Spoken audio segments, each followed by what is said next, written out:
You're listening to Fellow Travellers with East of Moon.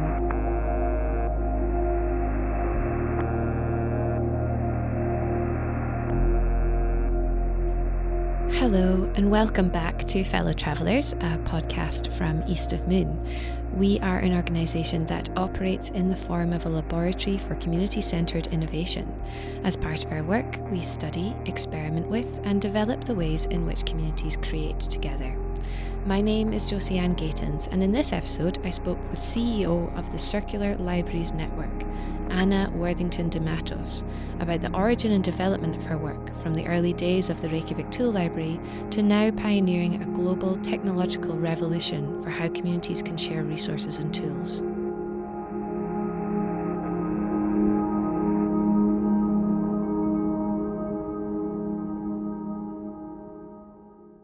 Hello, Anna. Hello. Welcome to the podcast. Thanks for joining us. Thank you. Thank you for having me.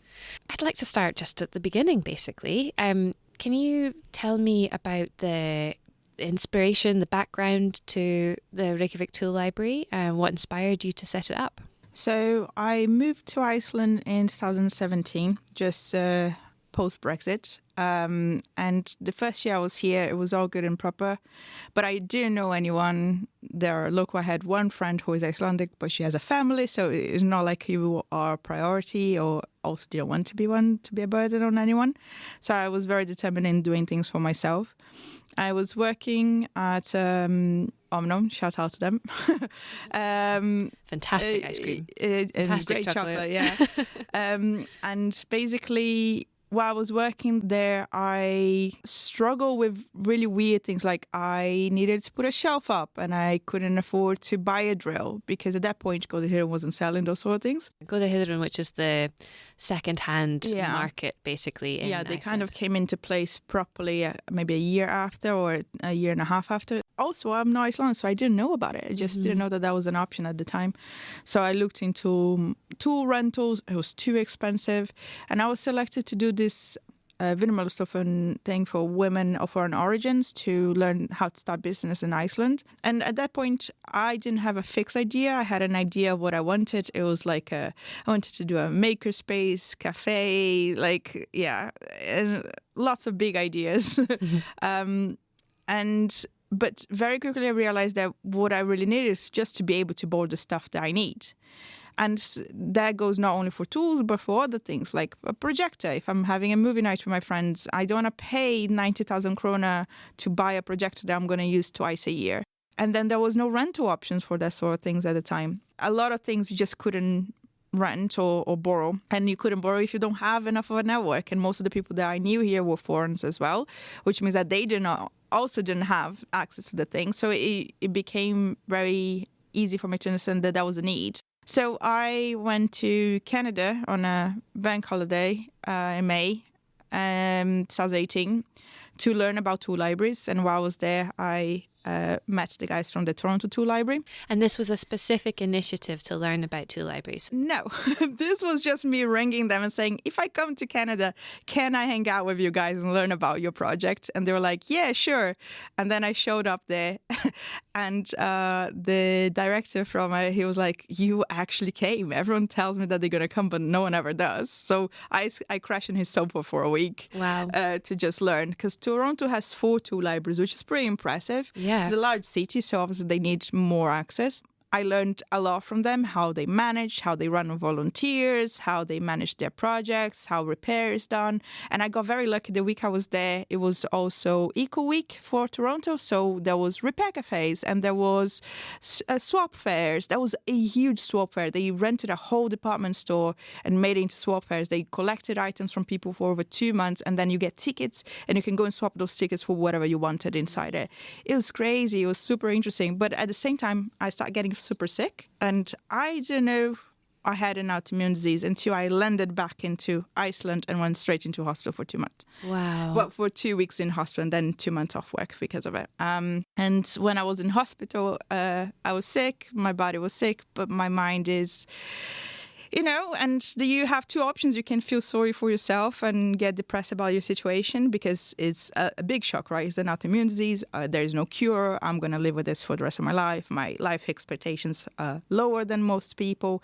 So there's a lot of things that you come into reality of like, oh, probably shouldn't have children, or like I probably, there's a lot of different things that hit. So like you have to find something to focus. So I did a crowdfunding campaign and I made a very shitty website from the hospital bed. And then by the time I left hospital, we are halfway in fundraising. And then I met Haflide, who was originally the person that started the project with me. He didn't stay long, but he started the tool library because he's Icelandic and he knew a lot of things that could help me. And then by the end of 3 months, when I was recuperating and going back to work on part-time, we had enough money to rent a space for a year and start collecting tools. And the first donation we had was over 500 items that someone just donated to us. Wow. He called and said, I have a couple boxes for you. And I got that and it was like the floor was covered with boxes. And I was like, this is not a couple. This is a little bit more. It's incredible. Yeah. And then we decided that we wanted to start Repair Cafe events at the same time because it made sense. We're so small, Iceland, so tiny. Let's try and bundle everything up together. Most countries, they have Repair Cafe as an independent movement from tool libraries.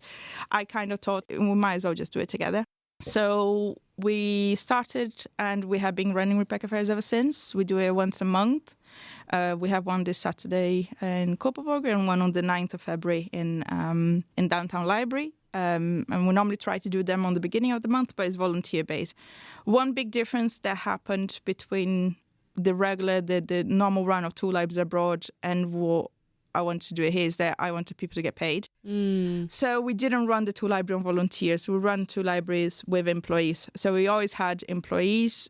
We got some funding from grants here and there. We depended a lot on memberships. And then at one point, we had to move the tool library 5 times because during COVID it was crazy.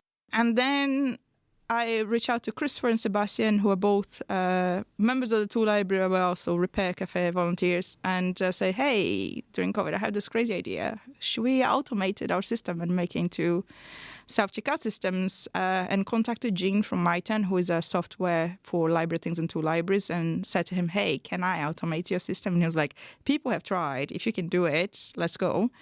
So me, Christopher, and Sebastian spent like a year and a half building this. We got a small grant from Islandsbanken to make the first prototype. And that first prototype is still live today in Copenhagen Library.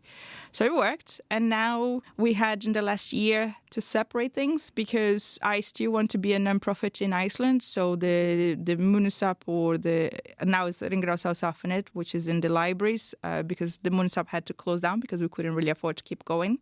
And then we are now also a tech company called Circular Library Network, and we provide other people with the infrastructure and technology to set up their own sharing stations. And that's going well. Yeah. And we have 12 locations, Iceland and abroad. We have Canada, we have Germany, Switzerland. And we just started a pre-sale for our systems in December. And we already sold 22 systems. We're selling maximum of 200 this year. We're happy with 100, but if we sell more, then it will be interesting. But now we are coming to a whole new level of difficulties that we didn't have experience on, which is like, how do you manufacture hardware in a scale? How do you certify your electronics? All the stuff. So moving away from being a pilot to being a product is a steep learning curve that me and the team are having to learn. But I think that brings us up to date. So now we have 2 organizations, Circular Library Network, and we have the Ringrásarsettur Islands, or the Circular Economy Center of Iceland, which is responsible for both the Ringrásarsamfélag and the Repair Cafe projects. So we can stay as non-profit in Iceland.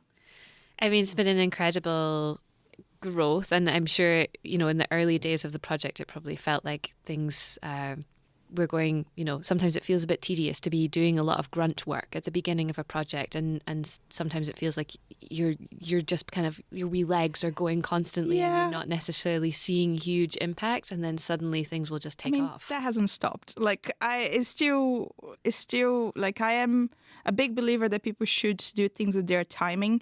We've been fundraising and looking for investments and that sort of thing for the past year. And it's been very interesting because we found investors, they are very aligned aligned to it, but it took us so much longer than if we were to just take money from any investors at this point to grow what we want to grow. People have to be aligned to what you want to do. So like I have a test, it's a joke test, but I have stayed in all my investors' houses. Yeah. So like if you can handle me for a few days, because I would rather spend your money on stuff for the business rather than hotel accommodation, and you can handle talking to me and we can have a coffee and have a relationship as people. Because that's the other thing. I think a lot of the world of growth is so focused on the capital and not focused on the people capital. And when you're doing social impact, which is really what we are trying to do, there is green impact in what we do, but most of it is social, right? So it's very difficult to fund it. So I'm a big believer of grants. I think grants are a great tool.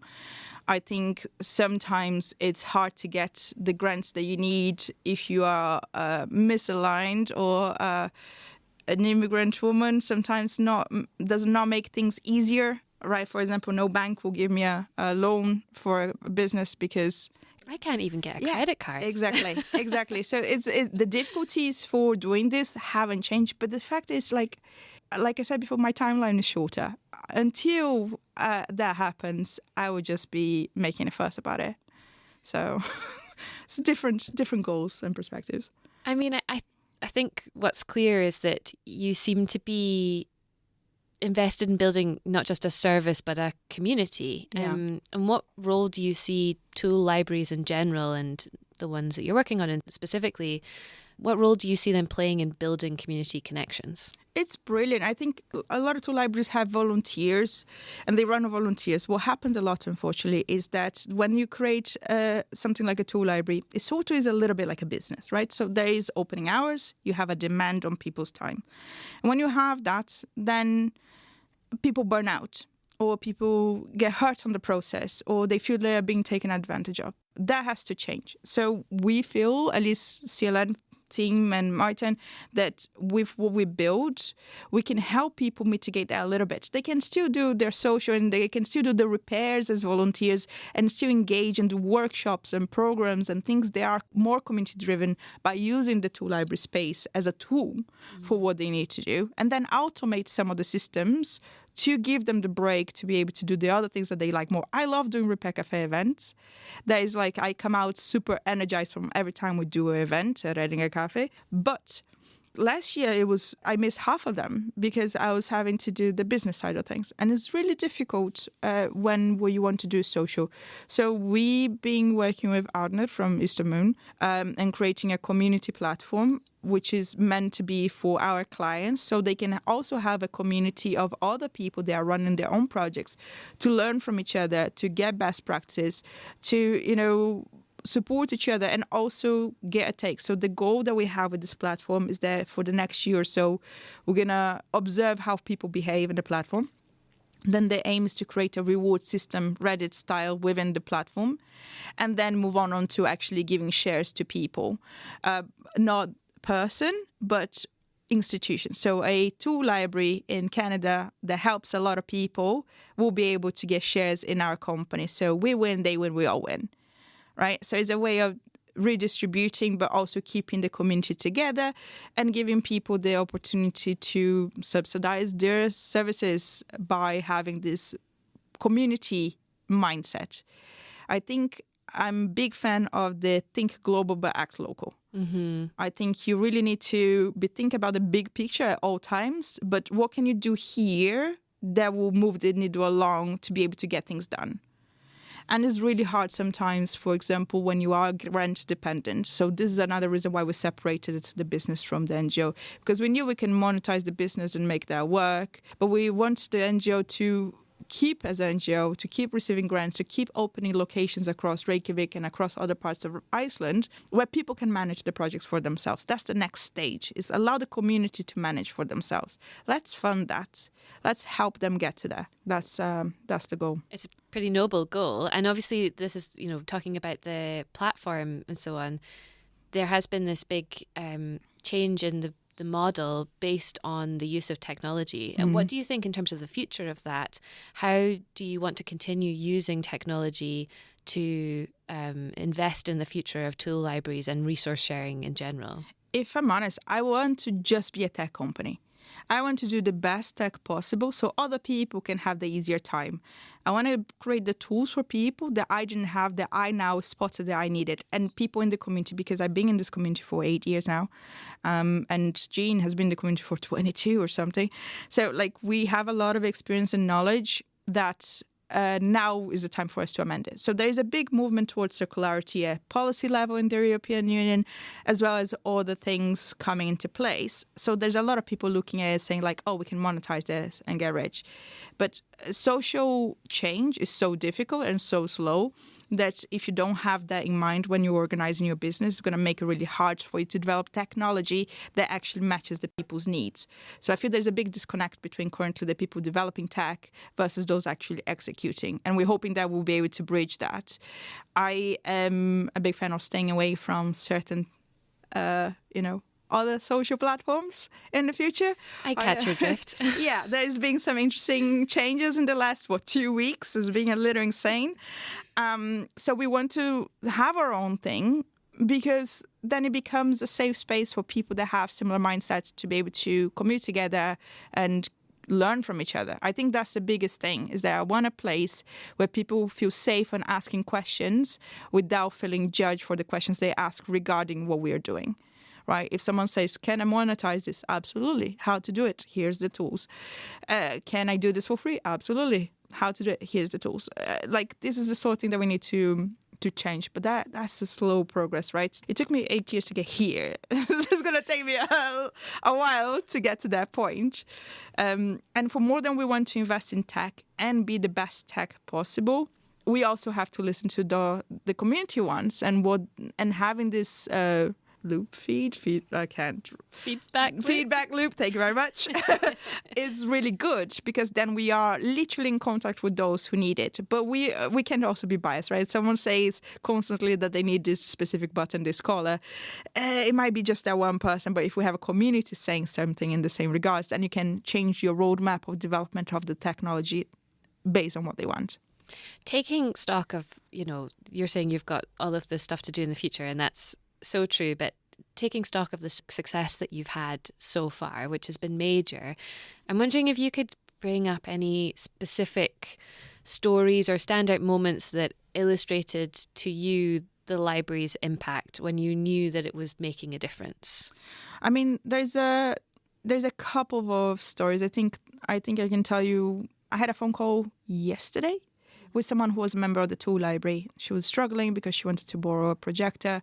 And she was like, where can I go? Where's the location? I was like, we've been closed for 2 years. And she was so shocked because she thought that this was something funded by the city, or that this was something that we were just always going to be there. So she didn't realize that throughout the 2 years that she didn't get to renew the membership because she didn't need something specifically, that when she actually needed it, she couldn't get it because we're closed. But luckily we have it in Grosshofshafen in the libraries that people can go to and borrow a projector from there. So that was a huge Hail Mary for her. And she's like, so I can go in the library and just get it straight from the library and it's open the same hour. Like, yeah. That to me, it's so recent. It was yesterday conversation. And then I think on another level, I've been told multiple times by people in the startup scene or in the investment scene that this is not a bankable project. I was told that we don't have the it factor. I was told so many things. And when you go to a lot of startup events, which you have to do if you're fundraising, you start believing those things, right? So, and I was going to a lot of those conferences feeling so little compared to people doing stuff that was just getting funding, and you're like, why are they getting funding and we are not getting funding? You become very comparative, and that's terrible for your mental health and your company in general. So I decided to go to a different conference. So I said, I'm not going to go to a startup conference. I'm going to go to a municipality conference, a conference called Urban Futures, which is focused on municipalities. They had a competition, a pitch competition, a Shark Tank per se, where they had mayors ask the tough questions and other mayors voting the winner. And we won that. Wow. Right? So that was like night and day to me. That was like, okay, I am doing the right thing. There is a demand for this. People want this in their cities. They just don't know about it. And because I'm out there speaking to investors who are thinking about go-to-market strategies and capital enhancement, they don't fully connect with the demand. Another surprising point on that is that there was one investor in the whole conference. Over like something like 12,000 people in this conference and one investor. So everybody is just fighting over resources. It's the exact opposite from the even ethos of what you're projecting. Exactly. And not even talking to each other. Why weren't there no more investors there? Why there were no more startups there? These are people saying that we're going to sell to cities but not showing up in the city events. So then I'm changing my strategy. I'm only doing this year conferences regarding circular economy, which is, something that I am very passionate about, and conferences regarding potential sales. So municipalities, smart cities, urban futures, and all those sort of conferences. Because when I'm there, I feel at home and I feel wanted. And then it motivates you to keep going.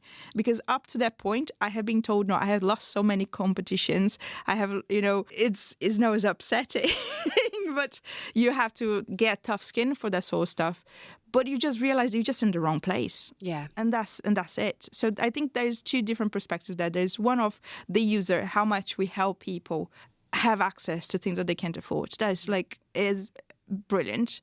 And the amount of waste we reduce from emissions by creating it. We're going to upset a hell of a lot of people in the coming years if we manage to move things forward as we want. Because if people need less things, that means there is less manufacture need, so less waste need. So there's a lot of a structural change that is going to have to happen, and we're going to be sort of fighting against the system. But the frustration thing I have with the innovation scene is that this is innovation. You tell me that this is not innovation because it's a library, but if you can find funding, it's because it's new. It doesn't exist before.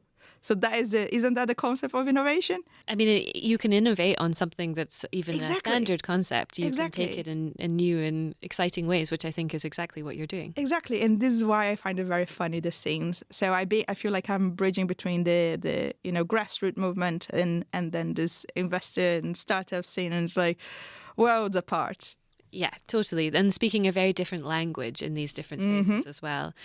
On funding, it's a big thing. And I feel like it's something that you have been really admirably vocal about, the struggles that you've faced in terms of the gatekeeping or barriers to participation or, lack of feedback, different things. Yep. And it's really refreshing when someone is very honest about something like money that we all have to think about in terms of our community projects, but that there sometimes isn't enough communication around. From your perspective, from your wisdom of having gone through a lot of this struggle, I guess, how do you go about securing funding for a community-centred initiative? And what advice would you give to others starting a similar project? I say chop in small bits. I think the reason we have been successful in a lot of the grants we receive is because we didn't apply for the whole thing. We applied for small sections of what we want to build. Right? And there's also better deliverables because grant is not free money. You have to write reports. You have to justify your spending. You have to tell people and keep track of the financing. Those are not as easy as it sounds, especially when you have multiple projects at the same time. But I think don't take no as a negative. It's just, if it comes with feedback, great. If it doesn't come with feedback, go get your feedback. Ask for it. What's worse? They're going to say, we don't provide feedback. Then I don't apply for it again. And I will be very vocal to tell people not to apply for it. Because if you're not giving us feedback, if you're not taking the time, we spend 40 hours on this application to not receive any feedback because you had to read so many applications. It feels worse when you get the no, right? But also, one thing that I'm very advocate for is we are not in competition. My project and your project are different projects. We are not competing. We are in the same boat. If you succeed and I succeed, we both succeed. If you succeed, I succeed. That is the mentality towards grant and has to change. I understand with fundraising from investors, it's a bit of a different ballgame. But when it comes to grants, you didn't get it, apply again. So the other thing is to always have multiple applications happening for different things. You don't get one, but you might get another one. You get a smaller part. So you apply for 2 million, you get 200, which is what recently happened. So we had like this grant for this neighborhood grant for Vesterberg, set up a system there. We applied for 2 million and we got 200. So now we need to fundraise the rest. Figure out a way of doing it. But be honest with them. I reach out to them and say, look, I'm not sure about signing this contract with you guys because I need this amount of money and I only have this money. And what do you expect for that? Yeah, and it's like, exactly. I cannot provide you what I told you I'm going to do with this little money. So what I'm going to do is, if you agree, is that I will sign. But if by the end of the year, I haven't been able to fulfill because I can't find the rest of the money, I'm returning the 200K to you. Right? Mm-hmm. I think what happens a lot is that people take money and then they panic and then they spend on other things and then they have to create ideas around what they created. Just be honest, say like you ask for like, so for example, there's another example. We applied for the Minister of Environment grant a couple of years ago for the circular economy grant, which doesn't exist anymore. Hope they bring it back now, but we'll see. So we applied for 20 million and we got 10. And so I reached out to them and said, okay, I'm going to deliver half of the project. Yeah. And they're like, okay, what are you going to do about it? You can't fulfill the things that you want to fulfill. And you shouldn't feel obliged to do them if you don't have enough funds to do it. Because they wouldn't do it themselves. So, there's this weird dynamic where we have to be grateful. Like this taxpayers' money is my tax that I pay every month that's going towards those grants. I want them to go into social impact, green impact. Should I not have a say on it? Should I have a say on it? Should I trust the government to have a say on it? And if I do so, and it doesn't align to what I want, am I allowed to talk about it? And I think people still like plant around this. Like I am very, like I help anyone that wants a grant I have already received. I will thoroughly take time of my day to sit down with them and teach them how to get there. Yeah. Because if they get it, this is a success. We're all winning. Like the more people win, the more people doing prizes, the more we win. This competitiveness that happens is to me quite sad. Yeah, and I think you're spot on there in terms of when I'm asking you about community, there's lots of different ways to envisage that community. Obviously, there's the community of users of the tool library and so on, but there's all kinds of different people who've kind of been associated with what you've been doing over the years. And I'm thinking even of like the illustrations that you have that are so iconic. That's a creative person who has identity through the work that you're doing, or the grant writing workshops that you've done, or the people who come to repair cafes. There are broader ways to think about community and ways that we take care of them rather than, even beyond just the actual users or staff of an organization that's trying to create social change. I mean, I believe that people should get paid for the work they do. I also have had being in fault of organizing projects where no one was getting paid, but people got hurt because they thought others were, right? And I mismanaged that because I'm not perfect, we all are humans. We all make mistakes. We have to just be able to be accountable for those mistakes when they happen. I think a lot of people are concerned about hurting other people rather than having the open conversations that we avoid being hurt or getting other people hurt. So I have had projects where I ran with volunteers that didn't get paid, and then eventually they either burn out or they got fed up and didn't want to do it. So whenever I can find the funding to pay for people, that being grants for unemployment, that being innovation grants, that being smaller projects so we can fund someone that is in a bit of a difficult situation that needs the help at that moment, I'll find out a role and I'll figure out a way of funding it. But we all should be doing that. It's just that we are so concerned with ourselves that it makes it hard. And the thing is, I understand. I am in a very unique position, which sounds weird to say is a privilege, but it is a privilege to be sick and to have a short timeline and to not give a fuck. Sorry, I apologize for the swearing. But basically, that's true. Like, I don't have dependents. I don't want to have children. So there's a lot of things that I don't have in my life that makes it very unique for me to be able to do the things I do, how I do them, right? So I don't expect others to do it the same. But I do expect people to be a bit more kinder to each other and be able to open the doors for each other and to, don't take advantage, because I have also been taken advantage quite a few times. But once that happens, then the doors close and I can't help it anymore. Yeah. That's just how it works, the two-way street. It's just very difficult to understand, but it's also lack of knowledge. People don't know what is available. There is so little communication on the grants that are available, so little communication about who can apply and how you can apply it and how to fund it and how to co-fund it. Can you use your work hours as co-funding? So do you only need to supply half of the money or none of the money because you can co-fund with your time? Like, there's so many things that we can do that people are just unaware of. Yeah, and I think you've done a really fantastic job of bringing that awareness and being very open in a way that's, I hope, is emulated throughout the kind of wider social community. Kind of on that note, what other lessons from Munisap Reykjavik do you think can be applied to other community-based sharing projects globally? What takeaways do you think can be relevant? I think the biggest thing that I would say is maybe a little point of frustration on my side is that people want us to be there, but they struggle to pay the little amount of money we need to be there. So if you believe in something and you want that thing to be around, fund it. Fund it with 3,000 krona, fund it with 20,000 krona. It doesn't matter. Pay the little money that you need for the thing to be alive, for when you actually need it, to still be there for you. Because what if I had picked up that phone call yesterday and I didn't have anywhere to point her? Like, this is someone that would have, being very upset at the fact that they can't access something that they could 2 years ago.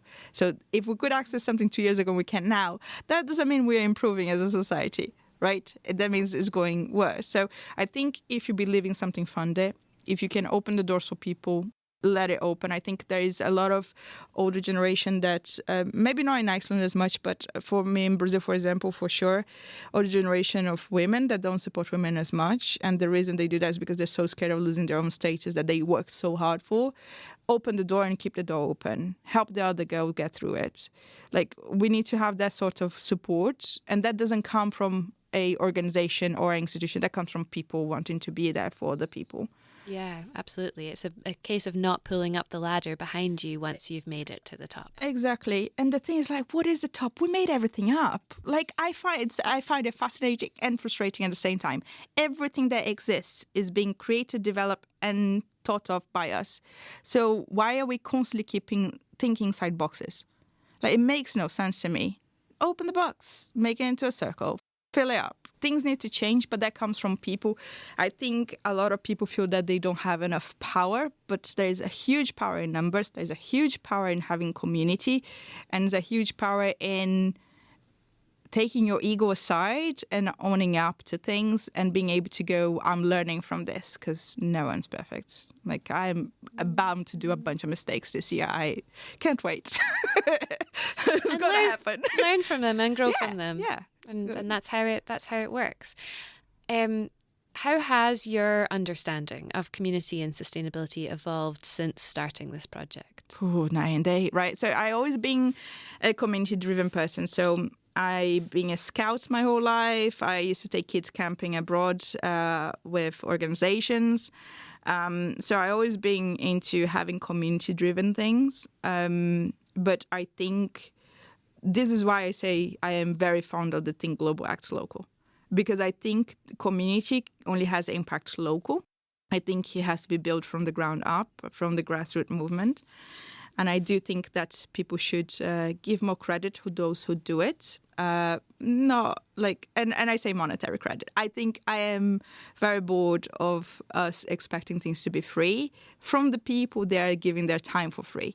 Right? Let's get organizations to pay for things and subsidize things and make sure that the people are getting paid for the things that we want them to get paid for. It's just a change in perspective that community has also monetary value, that we should fund communities. We fund activities, we fund other things. Why don't we fund people that are community leaders? And if you don't believe in the cause, then you don't donate towards it. But, do something, participate and do something with the community. I think when it comes to now that I have an international company, it's so weird. when I think about it, we want to have this community online, but that community online is there for support. It's not a demand for people to be part of it. It's an offering. We're there for you if you need us. What we do want is to support them locally. So everything we do is white label, so they can put their own branding onto it. They can put their own language onto it. So this way, they can localize the service that we're creating to make sure that their community understands, because that is a big steep learned island in Iceland, that things have to be in Icelandic, right? Yeah. And that's okay. I signed up for it. It took me a while to get there. I don't speak the language fluently enough. I understand more than people wish me to. But in the end of the day, it is about localizing things and making sure that your local community is supported and feels supported. And there is unfortunately still a lot of ego in a lot of community-driven projects, because that's how we're being brought up. That's how we're being marketed since the 50s.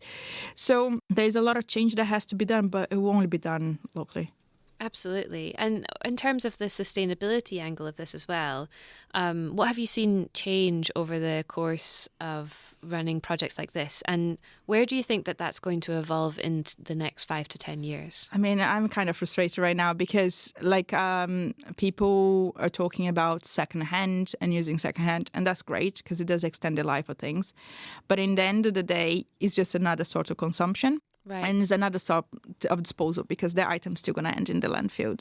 So if we don't have a design change methodology, if we don't have a initiative from the bottom up, things are not going to change. So, for example, a big difference between what we do versus what other people that are trying to monetize this do is that they use brand new items sponsored by companies to rent out a carpet cleaner from a specific brand or a drill from a specific brand. The choice of creating an infrastructure that people can choose what they want to rent and borrow, that means that it gives their community opportunity to put things that already exist into place. Right. So there is a big difference and a bit of a pushback. Most people want a plug-and-play system where they can just turn it on and move on with it. Again, another type of consumption. So it's like we need to have really big discussions with ourselves when it comes to sustainability, because it's still not great. We live in a tiny island and we import so much that we don't need. And the only reason we think we need is because of the ego attached to the item. I must have the best drill because I will drill the best hole. It's crazy. Those things have changed. If you are someone that works with drills all the time, for sure, get the best one, Or we can buy the best one and share it, because you need a hole once a couple months or maybe once a year to put a shelf up like I did. And you don't need to own that. There is a big change of mind that has to happen. But again, it's a slow process about education. But when we change from mindset change of usership, which is what we call it, versus secondhand is just another version of getting high on buying something, right? Interesting. Because you go to a shop and you have this I bought something new. You still get that feeling if you go to a secondhand store and you found yourself a bargain. Oh, I really like this. And perhaps that's compounded by the fact that you think that you're doing something socially or environmentally good as well, that you can kind of add those brownie points to that feeling. Exactly. And I understand that that's part of it, but we need to move away from that. We need to get our kick from something else, right? So right now we are doing life cycle assessments. So basically we analyze the life cycle of an item, and then we can determine the emission factor of the item based on ownership versus using it. So in the future, when you have the app from our organization, you will be able to see how much emissions you saved, and you will be able to see how much those emissions are in hours of car driven or showers taken or whatever. So we are creating structures to give people the kick that we need, the gamification and so on, to be able to say, you shared the item with all the 200 people this year. Those sorts of things should excite us, but they're just not in place yet, right? No one else is doing that. So that is kind of what we're trying to get into, to make sure that we can do this and change people's mindset. Do I think it's going to happen tomorrow? No, it's going to be another 5 years. I'm okay with that. My investors are okay with that. So it's good. And things like that, when you're thinking about, how the consumer is interacting with these things, is that where you would say the biggest use of creativity comes in to what you're doing, as opposed to, it's obviously innovation and it's technology and it's, like you say, you're a tech company now. Yeah. But where does creativity fit into the structure of the work that you and your team are doing? I mean, I think so much of it is creativity, because you have to observe how people behave, and then you have to create new structures of how to behave in the future, or how we want people to behave, or how to show people that there's an alternative of the behavior. And that comes with creativity. Like the solutions for the problems, they are not just black and white tech plug and play solutions. They are creative processes. And also is a lot of it sounds very silly, but it's thinking about the future you want. If this is the future I want and this is what I would like it to look like, how do I get there? So how do I create a process in my head to get to that point? What are the steps that I can close down? Smaller steps. Like I said, make smaller steps for everything. Smaller steps from the step, great, succeed. Next step, fund the step, great, succeed.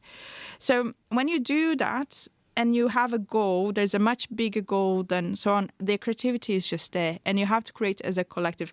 There's different types of creativity. Like, for example, when I go to Christopher, my co-founder, and say, hey, I want to do this. Can we do it? And he was like, let me think about it. And then he will create a solution with electronics and software to have that result. But the process of getting the idea first and getting to the idea, it is a observation process. So you observe what's going on. It's a wishful thinking. I want this to be like this in the future, so I want it to be, how do I get there? And then is a community-driven thing, which is, what do you guys think of this idea? Is it a good idea? Is it a bad idea? Should we do it? Should we not do it? And how are we going to do it together? So I would say that's the biggest creative process, is having the end goal, the B place, going from this A place to the B place, and how to get there. In regards to that B place, I wanted to ask you what the most surprising or rewarding thing that you've learned through this journey, but I kind of want to frame it through the idea of what you would tell Anna at the beginning of this project and what you would like to tell the Anna who gets to that B place, whatever that looks like. What messages would you like to pass on? Okay, I think Anna that started this project it'll be all right. Like, there were so many times where I thought of giving up or so on, because I was trusting other people's opinions over my gut and other people's visions of what I was trying to do over my own vision. So just stick with it.